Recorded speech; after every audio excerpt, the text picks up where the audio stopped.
Good evening, everyone. Welcome to the Kansas City Public Library's online series of signature events. I'm Katie Stover, the Director of Reader Services. In a few moments, we will bring on Heather McGhee, author of The Sum of Us, What Racism Costs Everyone and How We Can Prosper Together, and Joni Wickham, a former Chief of Staff for Mayor Sly James, for a public conversation.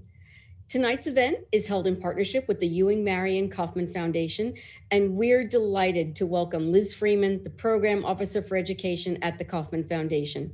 Sherman Whites, Leah McIntosh, and Liz Freeman are the dedicated education team at Kauffman who have brought in Beverly Daniel Tatum, Andre Perry, Monique Morris, and now Heather McGhee. All scholars who address the issues of race, equality, economics, education, and community.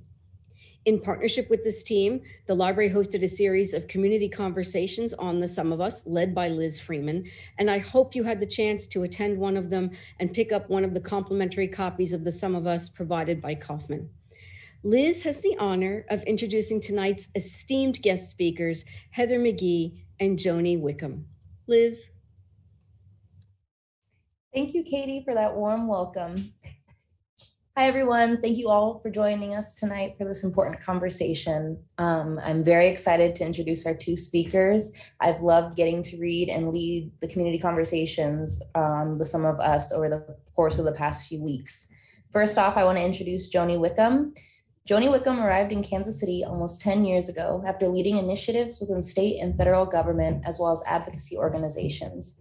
In her 8 years with Kansas City Mayor Sly James's office, the majority of them spent as chief of staff, Joni has proven herself as an accomplished political strategist, communications expert, and organizational leader. She directed public policy initiatives, communications tactics, and administrative decision-making during her tenure, all while promoting women's leadership and empowerment issues. An artful negotiator, Joni helped Sly's major development projects in Kansas City while raising the city's profile at the national and international levels. She's currently the co-founder of Wickham James Strategies and Solutions, a political strategy and communications consulting firm. Joni is joined tonight by author Heather McGhee. Heather McGhee designs and promotes solutions to inequality in America. She's testified in Congress, drafted legislation, become a regular contributor on shows like Meet the Press, and develop strategies for organizations and campaigns that have won changes to improve the lives of millions. For nearly 2 decades, she helped build the nonpartisan Think and Do tank Demos, serving 4 years as president. Her new book, The Sum of Us, debuted at number 3 on the New York Times bestseller list, and her 2020 TED Talk, Racism Has a Cost for Everyone, has reached over 2 million views. Heather is currently chair of the board of Color of Change, the country's largest online racial justice organization. It's my honor to welcome to the screen both of these wonderful ladies.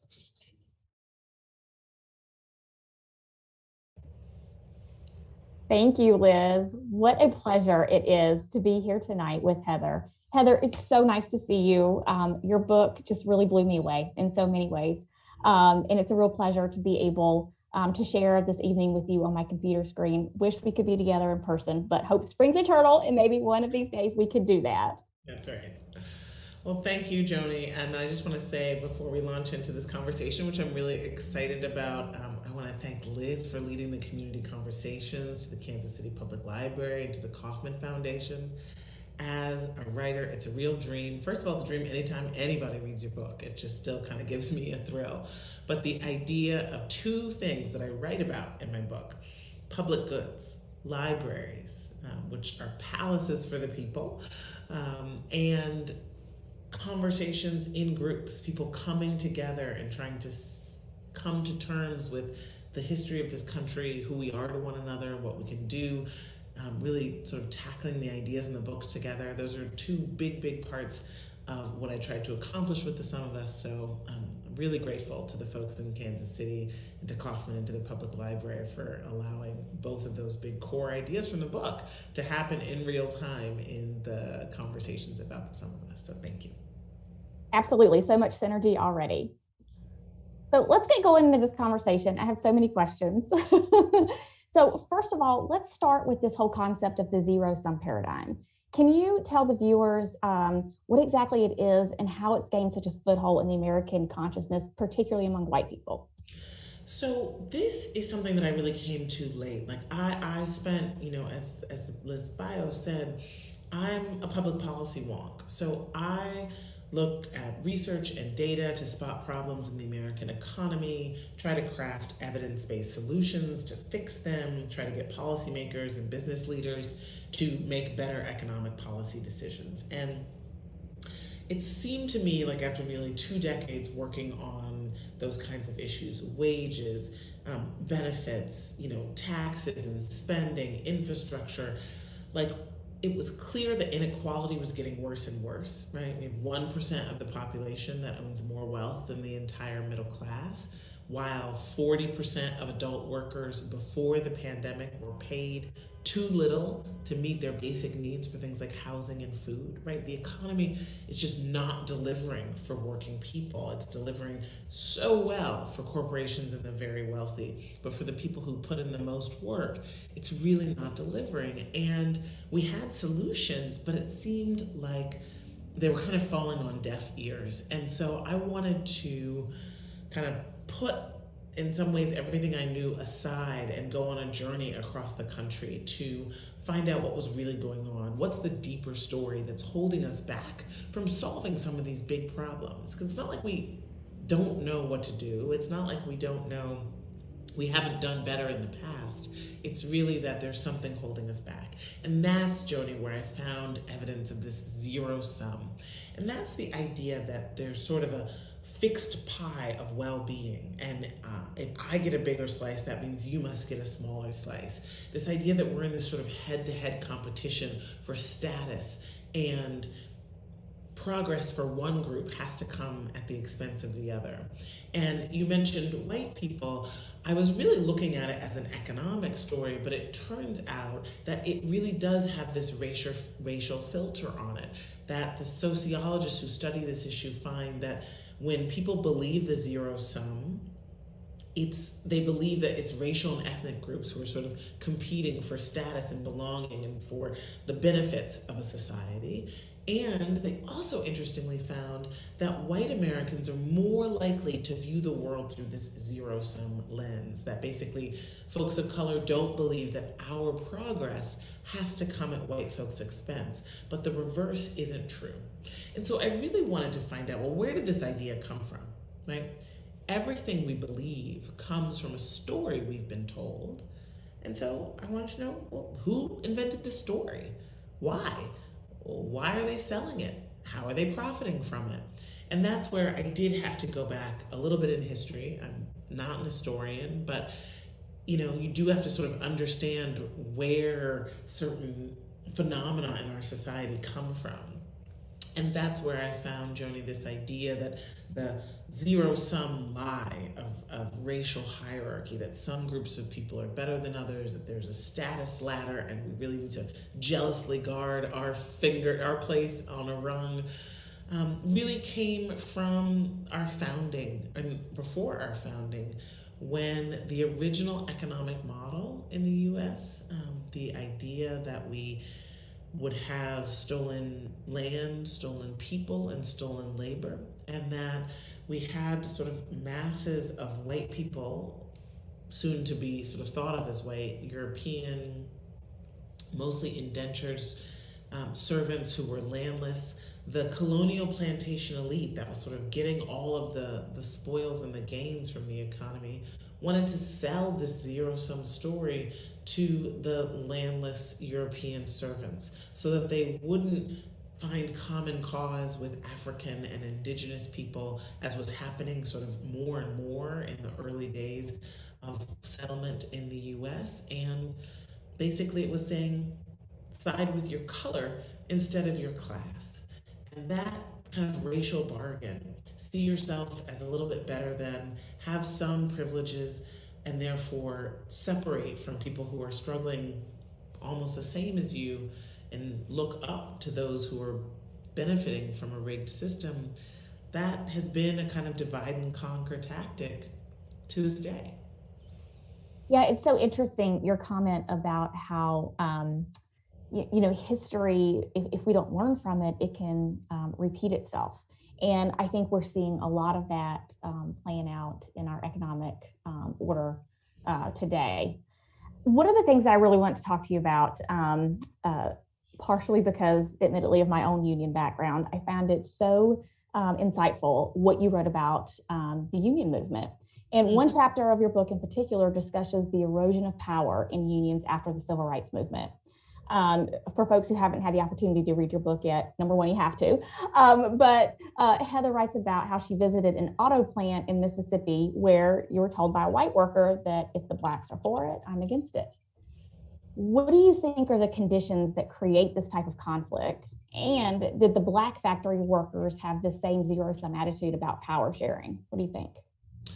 So this was, when I look at what has gone wrong in the American economy over the past 50 years of what I call the inequality era, why it is that workers are working harder than ever over the past number of decades, but the gains are only going to the top.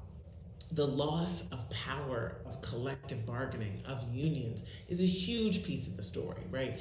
As labor unions declined in the economy, the middle class's share of the national take-home pay has sort of fallen absolutely in lockstep.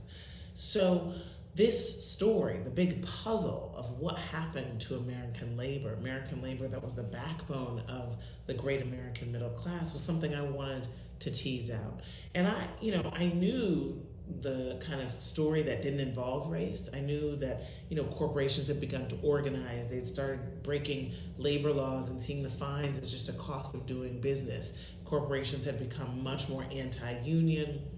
Globalization, technological change, corruption, all the things that normally are sort of, attributed to what happened to labor. But that didn't really explain to me why it was that basically the majority of white Americans, the majority of the country, would kind of be rooting for unions' decline, as they really were in kind of the 2000s, when they owed so much middle-class security to labor unions. In fact, labor unions used to be, the kind of idea was like a white guy in a hard hat. So why had there been this turning away from the idea that labor unions are good? And if you look at the opinion data, black and brown people are much more sympathetic to labor unions than are white folks.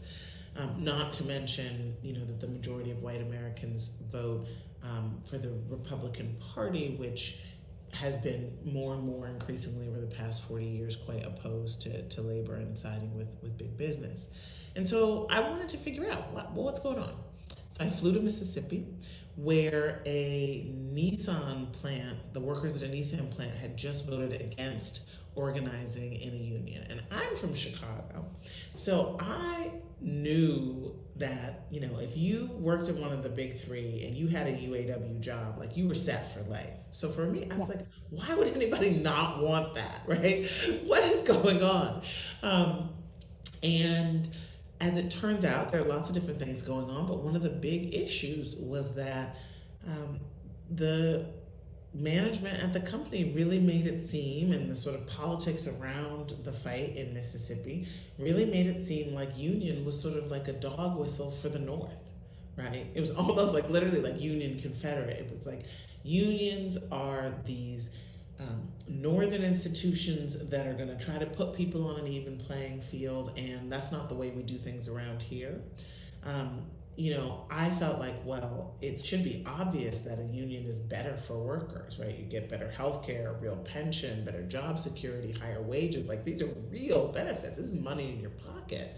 It seemed kind of obvious. So it was strange to me that there was such strong, particularly white anti-union sentiment, and more of the people at the plant who were for the union and the activists who were on the line were black. But then I discovered, Joni, that there were also these little privileges that everybody, white and black, for and against the union, had described the kind of buddy-buddy system where most of the management was white, and it was sort of easier to have what the workers called the cush jobs, where you were off the line. It wasn't like, sort of the back-breaking assembly line work. One of the guys told me, you can tell the difference between a cush job and a line job, because the cush guys, they could go straight from work to the happy hour. They didn't have to go home and shower. And you were much more likely, if you sort of walk the line of the plant, to see white folks in the sort of easier cush jobs and more black folks, black men and women, in the harder, more sort of backbreaking jobs. And so then I was like, well, maybe a union and its rules is actually gonna take something away from folks, white folks, who feel like, they'd rather have these privileges. But then I had to remind myself that nobody had good health care, whether you were on the line or off the line, right? Nobody had a solid pension and the same wages as the Detroit factories. So it was really a question, for me, it became very clear that that's how the zero sum works, that it sort of tells you that you should be happy with the crumbs because they're better off. You're better off still, at least, than somebody who's got next to nothing.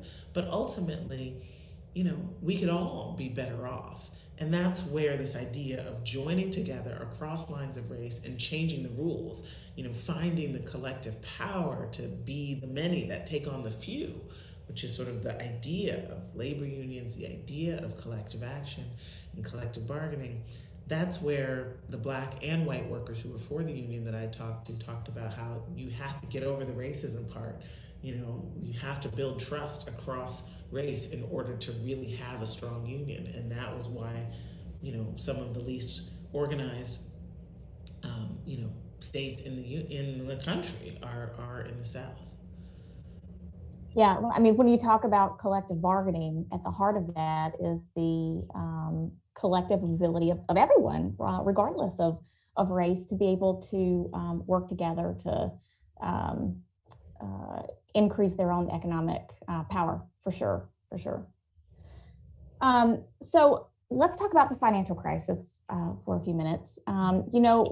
Back in those days, whether you turned on CNN or whether you turned on Fox News or anything in between, the dominant narrative was that the financial crisis was caused by people getting houses that they couldn't afford. But as I read your book, you made the very persuasive case that actually racism led to the financial crisis, which ultimately cost 8 million jobs and $19 trillion in household wealth. Explain that just a little bit, please.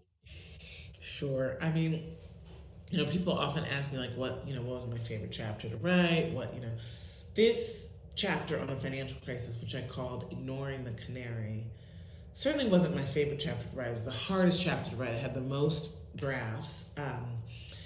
But it's the story that's the nearest and dearest to my heart, and the one that fills me with the most rage and emotion, and the one where I'm so committed to trying to set the story straight.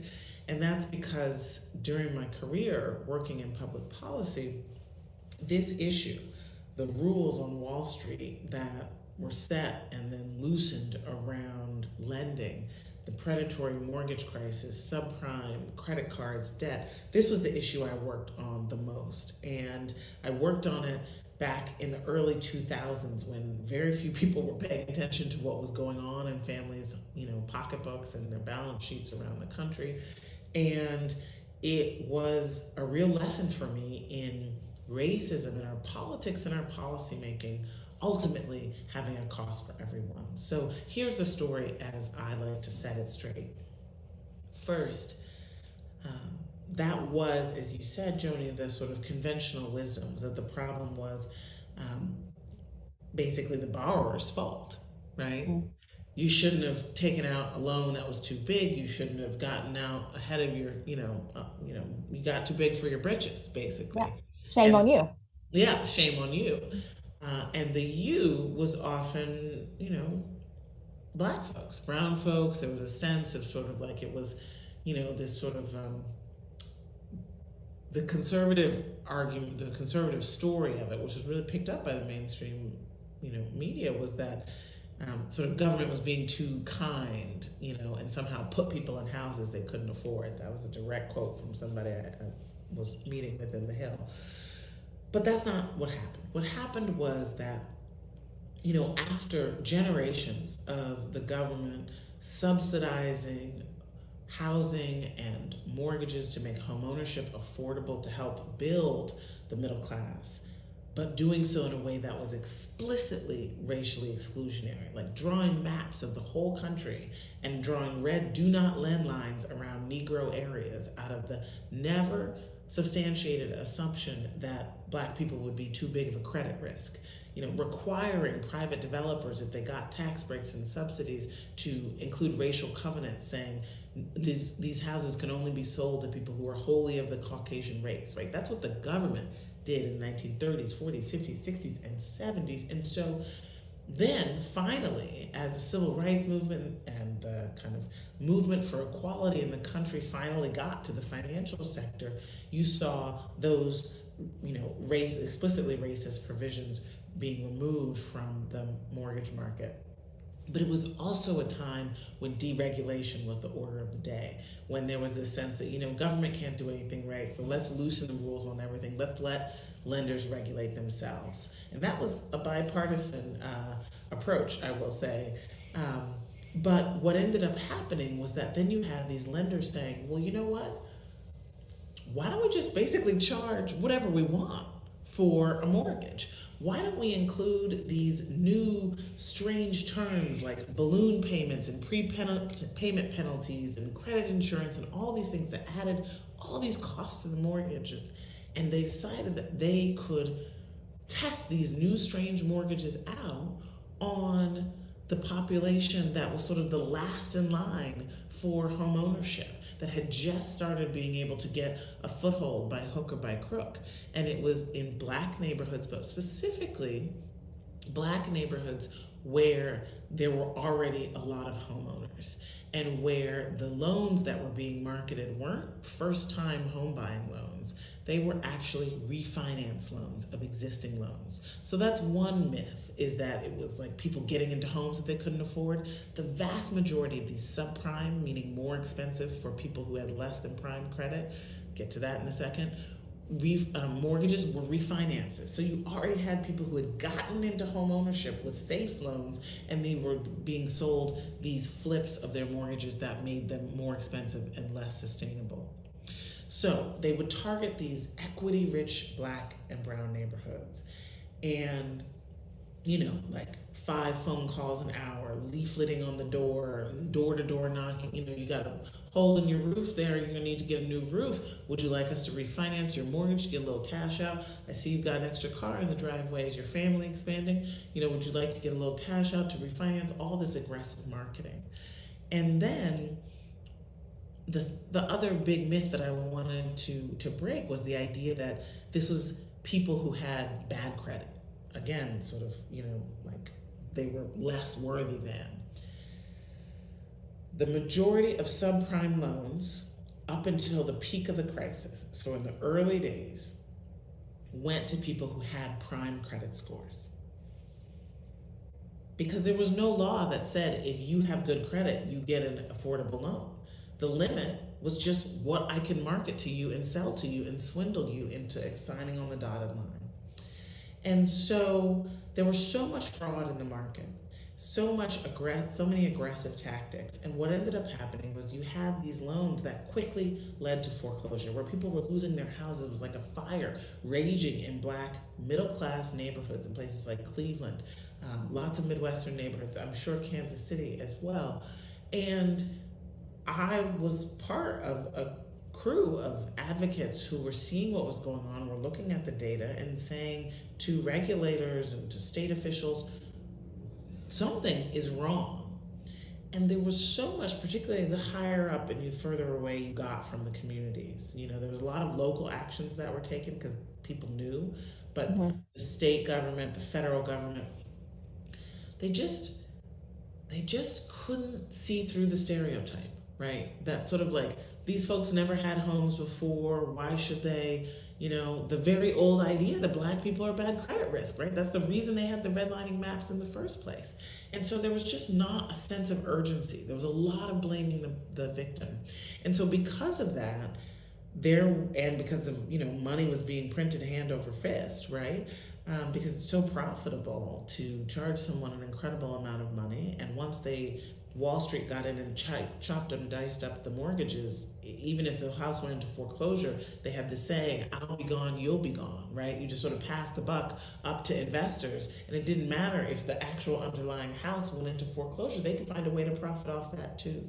And so, of course, then we know that in 2007, 8, 9, it became more of a upper middle class. I'm trying to, the housing prices will only ever go up and up and up. I'm trying to flip houses, speculate, etc. That was the sort of, somebody need to take away the punch bowl. But if people with the power to stop it before it rolled over the entire mortgage market had cared enough and had listened enough to people on the ground who are mostly Black and brown, 3 times as likely a Black family with the exact same credit profile as a white family to get a subprime mortgage. If people had cared about that disparity back when there was time to still stop it, I do believe we would not have had the financial calamity of 2008. A good point. You've given us a lot to think about already, but I definitely want to chat with you a bit about civil rights, voting rights. You remind us in the book that the majority of white Americans haven't voted for Democratic presidential candidate since the party became the party of civil rights when President Johnson signed the Civil Rights and Voting Rights Act. What do you think has been the impact of that in terms of inequality? Well, this is where I think about the story of the public pools, Joni, and how, with examples in both of your necks of the woods, in fact, both Kansas City and where you're calling from in North Carolina, we used to have a lot of public goods that were very well funded and open and free to the public, but were often segregated, like the often segregated public pools. And when the civil rights movement began to win integration orders on public pools, many towns and cities decided to drain their public pools rather than integrate them. And that was a loss for everyone, right?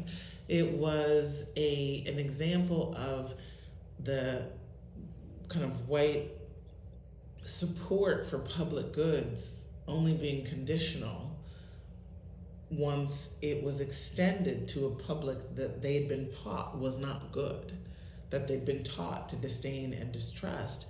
It was like, well, no more public good at all. Rather destroy it than share it. So what does that mean for politics? What does that mean for voting rights and democracy? In the book, I talk about drain pool politics and how you see the drain pool politics in other examples of basically the formula that had created real middle-class prosperity, one that really relied on public goods that came out of the Depression and the New Deal, whether it was Social Security or that massive investment in affordable housing and home ownership that I alluded to, or it was higher education, free higher education, or the GI Bill. All of these were real public goods that were racially exclusionary in the 30s, 40s, and 50s, but they had supermajority support from white Americans. Even the idea, Joni, of a government job guarantee, like if you couldn't find a job in the private sector, if you were unemployed, you could go to the government and get a job. That and the idea of a universal basic income, a sort of income floor below which no family should fall, had 2/3 of white Americans' support in 1956 and 1960. But by 1964, white folks' support for a job guarantee and a universal basic income had fallen nearly in half in just 4 years to about 35%, and had stayed low ever since. So as a researcher, when you see that kind of a drop in just 4 years, it was actually a quadrennial survey, so it was the next time the survey came out, you got to look beyond the spreadsheet, right? You got to look at what was going on in society. And that's when you see, okay, well, 1960 to 1964, there was 1963, which was the March on Washington for jobs and freedom, and which included a job guarantee and a national living wage as 2 of the core demands that mostly Black activists were bringing to the mall. And then, of course, You had 1963 was President Kennedy's sort of media blitz around civil rights, firmly associating the party that had been the party of New Deal, public goods, but predominantly white, with civil rights. And then, of course, as you said, we know that his successor, Lyndon Johnson, would be the last Democrat running for president to win the majority of white voters. And so that has meant that this sort of vehicle for collective action, for swimming in the same pool together, whether it was the pools or it was support for the idea of government being on the side of all the people, really began to crumble. You really saw that once the government went from being the enforcer of the racial hierarchy to the upender of it, that was seen as a betrayal by many white folks who'd been taught to disdain and distrust Black folks, right? I mean, think about it. One day the government is saying there's something so wrong with these people that you are not even allowed to sell them your house. 5 years later, they're saying, the door's open and you are now equal. And then into that wound of, our oldest sin, you have elites who realize, just as the colonial plantation elite did back in the 17th century, that if they keep salting that wound, if they keep saying, the government's on the side of those lazy N-words, right? The government's on the side of those immigrants that are taking your job, then you can get a majority of white people to be skeptical, suspicious of the government. And if we have a skeptical, suspicious, anti-government majority, then that's the political body for low taxes. We don't need government. We don't need taxes. We don't need those kinds of public goods. I mean, that's fine. We experimented with that for 50 years, but we've got crumbling bridges, infrastructure, water that's leaching lead into our children. We have fallen behind most of our peer economies in terms of all of these measures of basically the American dream. We have families that are struggling to make ends meet who are white, Black, and brown. And the question is, are we going to learn to swim together or not? Or are we still going to continue to be willing to be in the bottom of a drained pool just to sort of, cut off our noses to spite our faces? Exactly. So another example of the drained pool analogy that you talk about is affordable college. So let's dig in that. Affordable college and student debt, there are two causes championed by many of today's progressive activists. In your book, you argue that for generations, white Americans could count on public money to pay for most, if not all, of their educational expenses. Tell us a little bit more about why you consider this another example of the drained pool you just spoke about. So one of the pieces of the formula, that public goods formula that created the American dream, that made the 20th century the American century, that created the America that a lot of folks across the ideological spectrum are really nostalgic for, was investment in the public good of higher education. And it was government picking up the tab. States paid for state colleges and community colleges, and the federal government provided grants, not loans with interest that had to be paid back. But as the kind of drain pool, anti-government spirit overtook our politics in the 1980s and 90s, you began to see cutbacks at the state level. Over a generation, you saw 26 cents on the dollar per pupil in average cuts to state funding for their own colleges. And you saw grants move over to loans. And basically now you've had this stealth privatization of public colleges. I'm not talking about, the Harvards of the world. I'm talking about, Missouri State, University of Missouri, right? And so we've got this situation where now it's a private cost. What once was a public good is now a private cost, right? It's like moving from public swimming pools to backyard pools in suburbs, or to the membership only swim clubs. And so it's meant that at the same time as the importance of a college degree has really grown, right? It was okay, would have been okay if a college degree wasn't essential for a middle class job now, but we also traded away all the good working class jobs. And so, people are stuck betwixt and between. You have to get a college degree to be able to compete for these jobs that provide any kind of security if you're lucky. And then you have to have rich parents to be able to graduate and do that without debt and not have to work 50 hours a week while you're trying to go to school full time. So it's just no way to run a country, right? It makes no economic sense, this system. And yet we've done it, I think, out of a reluctance to fund the public for a truly diverse public, right? Because the college going population in particular is, the younger folks who are more diverse. And so what we really need to see is the ways in which racism in our politics and our policymaking has a cost for everyone, right? It's a cost for everyone when you've got a nearly $2 trillion sort of debt overhang, and it's, sort of strengthening parts of our economy.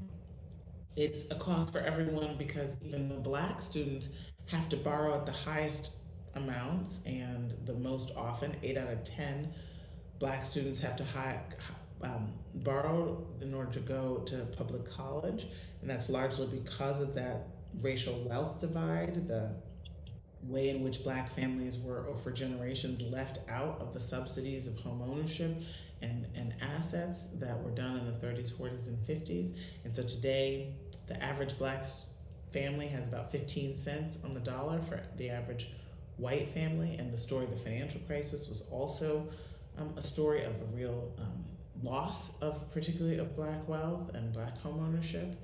And so when your family doesn't have home equity to draw on, doesn't have, a cushion of some inheritance to pay your way to college, you have to borrow. But 6 out of 10 white students have to borrow too, right? This is a system that is not, this debt for diploma system is not serving anybody well. And what's happening now is that student debt has become such a burden for college graduates that we've got a system where your average Black college graduate has less household wealth, home equity, savings, stocks and bonds, pension, less household wealth than the average white high school dropout. So an average white high school dropout has more wealth than the average Black college graduate. So that's not right? That is where history is showing up in people's wallets. That's where families today are paying or collecting interest made on explicitly racist decisions in the housing market from government over the course of the 20th century.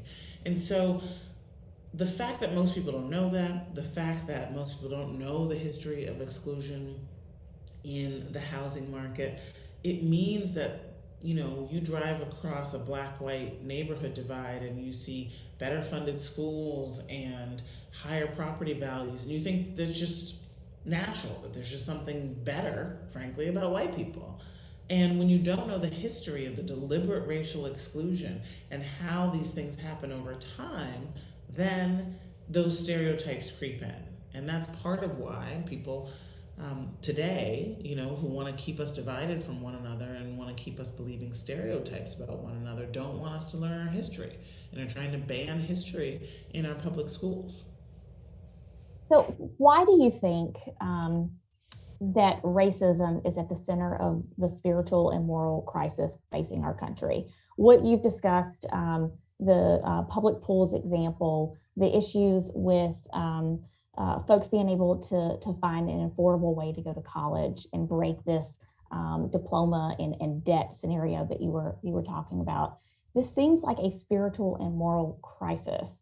So why do you think racism drives that, and what can we do about it?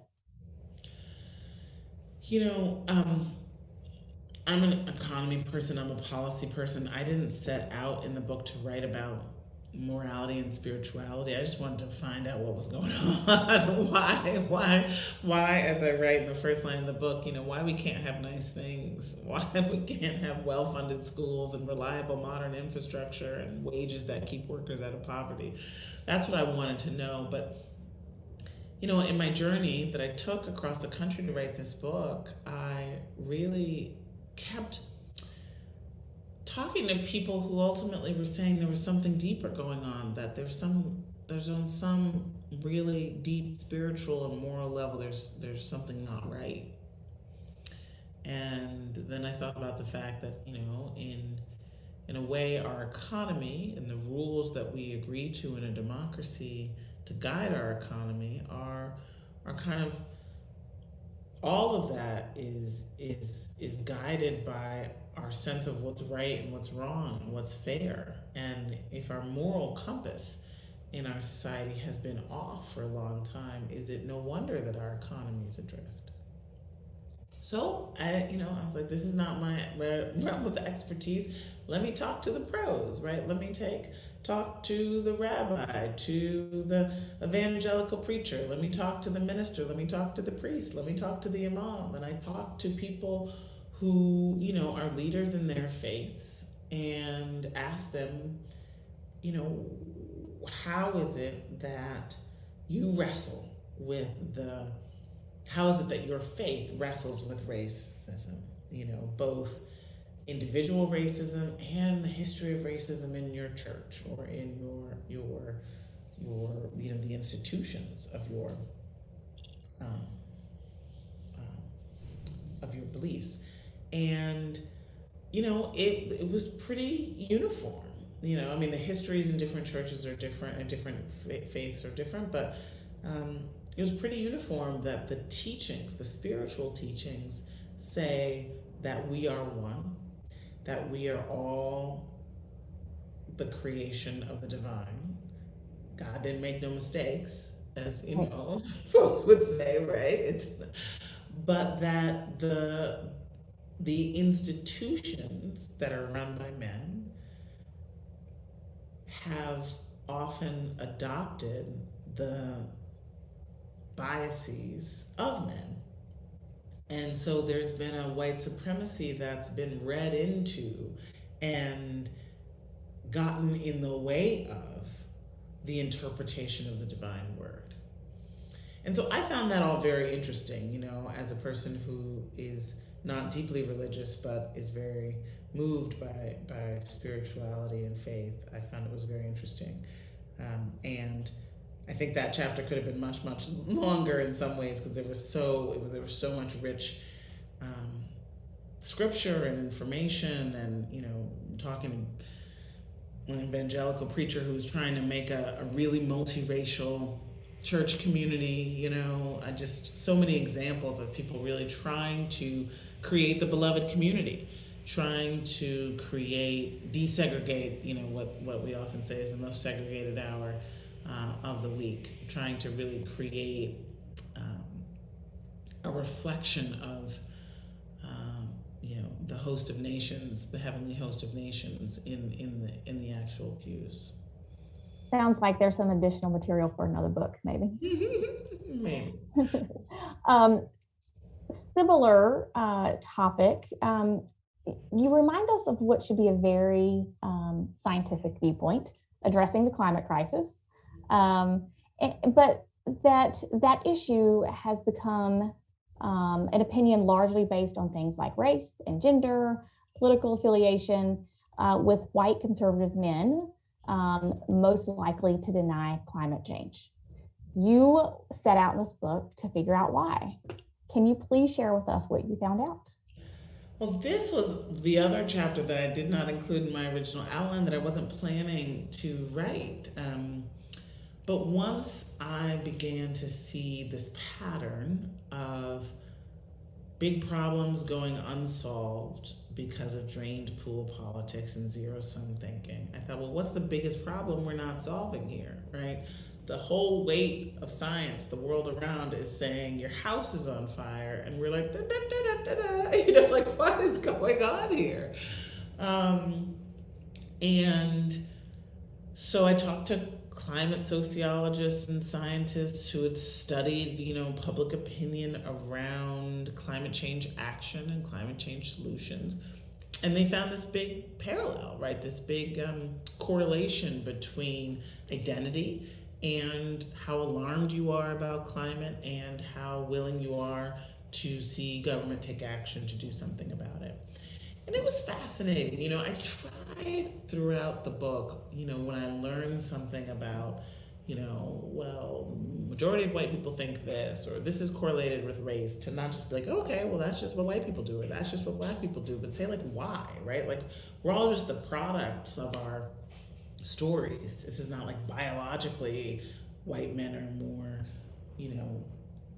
primed to hate science. Like, that's not true. In fact, majority of scientists with jobs as scientists are white men. So it was like, what is it, like, what, and the sort of stereotype of a environmentalist is like a white guy with a backpack, right? So it's like, this doesn't make sense.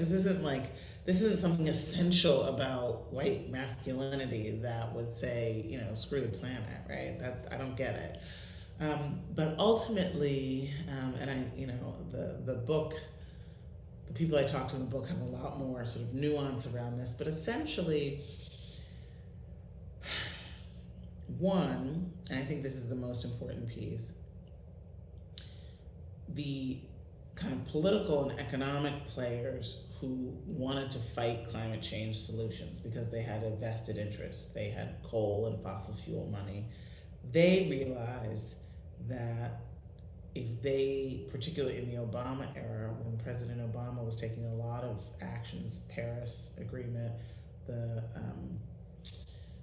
Clean Power Plan, the fuel economy standards on cars and trucks, they realized that if they could sort of associate climate change action with Obama and with sort of big government and with, a really zero-sum story about Obama sort of killing coal jobs and sort of attacking kind of jobs that were like white male jobs, that they could do a realignment and get, more political support against climate change action, which is ultimately in their narrow self-interest. So that is a big piece of the story. In some ways, I think it's the most important piece of the story. But ultimately, climate change is costing us already at, $300 billion a year, and that's old data. That's before these crazy last 2 years of enormous losses. And so it makes no economic sense for us to not make this transition to clean energy. It makes no economic sense for us to not, use more renewable forms of energy and be more energy efficient. But ultimately, this way that racism and greed work together in our politics isn't about rational economic sense, right? It's about powerful people wanting to protect their own narrow interest and using stories of zero-sum racism in order to get more people who are not being served and are not aligned with their interest to be on their side. So on that note, we've talked about a lot of heavy and probably for some folks uncomfortable topics. But the sum of us, I think, really presents a really hopeful vision for the future. Talk to the audience, if you would, about the Solidarity Dividend and how we can convince Americans who are deeply entrenched in this zero-sum view that it is in their own self-interest to adapt a new set of beliefs. So, I don't know if it's adopting a new set of beliefs. It's that I think we all have competing stories, right? There is the story that we all know, that is the story of, the home of the free and the land of the brave, of equality, of all people are created equal. And then there's the zero-sum story. And I think we have those stories in our heads, and it's sort of like, if we're being primed to see the world more through the zero-sum lens, then that's where we're going to be, right?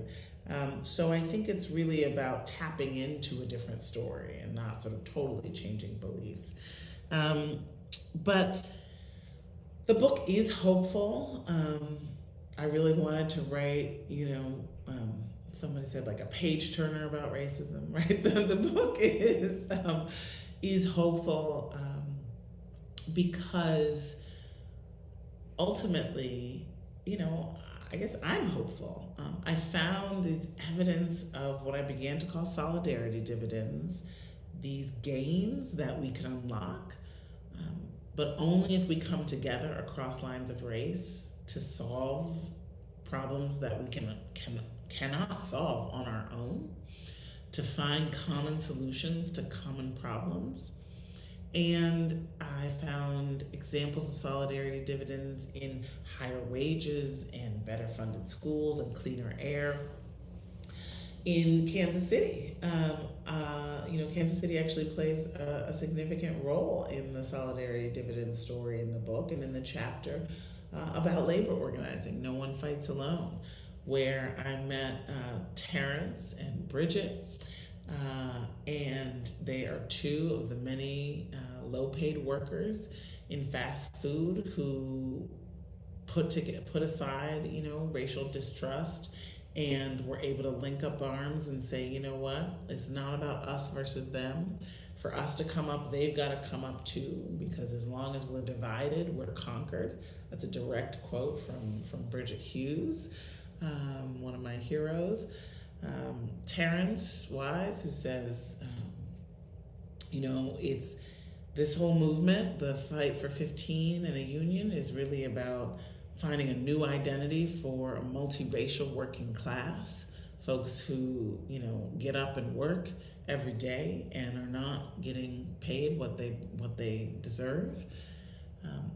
That's those fights, the fights for higher wages, for dignity at work, those can win. And when they do, those are solidarity dividends. I also found solidarity dividends in Lewiston, Maine, in this dying mill town in Maine, which is the whitest state in the nation, a place where, the good jobs had long since gone. The main street had a lot of boarded and vacant storefronts.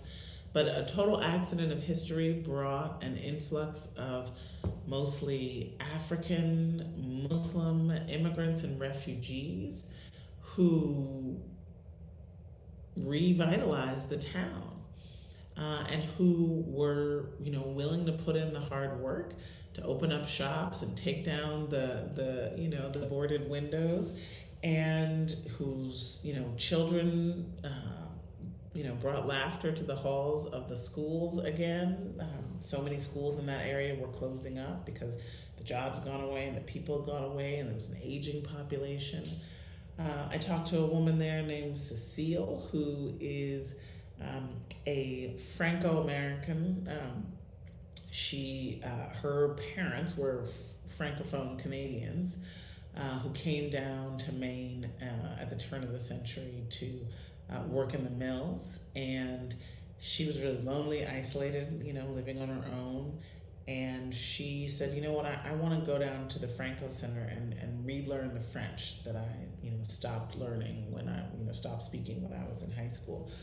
And she got down there, and it was just a bunch of other white elderly Mainers who had also traded away their French for belonging, and that sort of familiar story of assimilation.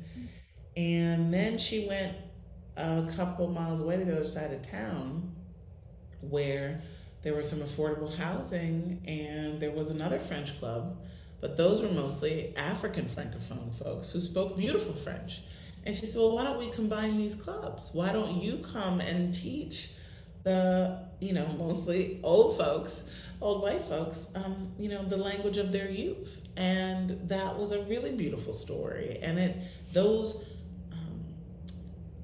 relationships, those networks ended up forming the basis for what would become a real multiracial coalition that was the backbone of a campaign to win Medicaid expansion in Maine a couple years later, where you had like Somali taxi drivers radioing each other and getting to white elderly homebound Mainers to get them to the polls, to overcome a real, piece of work governor who was, very much, used racist rhetoric, anti-immigrant, talking about welfare cheats, but all he ever did was cut taxes for the rich and veto Medicaid expansion 5 times. And they were able to win the first in the nation ballot initiative expanding Medicaid in Maine. And so, I see that this moment where we are in, where despite, a lot of craziness, the general American spirit during this pandemic has been to be reminded that we need each other and that we are only as safe as our neighbor. And people have done extraordinary things during this pandemic, and we have had a flourishing of feelings of solidarity and connectedness. And I think we are seeing a ton of solidarity dividends through public policy and through community spirit. Right now, as we're speaking, the US poverty rate is the lowest level it's been on record. And that is because of smart policy decisions supported by a multiracial majority of Americans. Things like the child tax credit, up to $300 for virtually all families per child per month. Out of the simple recognition that it's expensive to raise a child, and that children without hunger and stress that's a public good and it's worth investing in. These are the kinds of things that remind us that poverty has always been a policy choice. The fixes to unemployment insurance so that gig workers could qualify, all of that, food stamps, the stimulus payments, a reminder that poverty was a policy choice. And we've decided as a country to make a different choice. And right now, poverty is at its lowest level it's been on record. Yeah, those solidarity dividends that you mentioned, particularly the child care tax credit, gives me hope that hopefully, as a society, sooner rather than later, as a collective, we'll see childcare also as a public good, for sure. Yep. So many families need that, for sure. I want to thank you so much for joining us tonight. Your story and the stories of all the individuals and families from across the country that you put together in this book is so powerful. And it takes so much strength to be able to do the work that you do on a daily basis. Tell us where you find that strength. Oh, thank you, Joni. I appreciate that. And I've really enjoyed this conversation, and I feel very blessed to have some good people in Kansas City being a part of it and reading the book. I understand that it can be hard to have hope, to keep pushing when there's so much arrayed against us, when there's so much history, when there's so much concentrated wealth and power, and they are, just willing to lie and cheat and steal, right? I mean, it can feel like the simple things that good people want in society, for each other and for themselves, shouldn't be so hard to attain. But I get hope and strength from my ancestors, from, when I have moments where I want to despair or give up or put my head in the sand. I think about my ancestors. I'm descended from enslaved people on both sides of my family. Moved up from the South to the Midwest, Cleveland and Chicago during the Great Migration. And I think about all of them who had to face so much more than I do or than we do. And they had so much less with which to face it. And yet they did. And here we are. And so they didn't despair. They found allies. They found strength. They found purpose. They found the energy to keep moving forward. And so,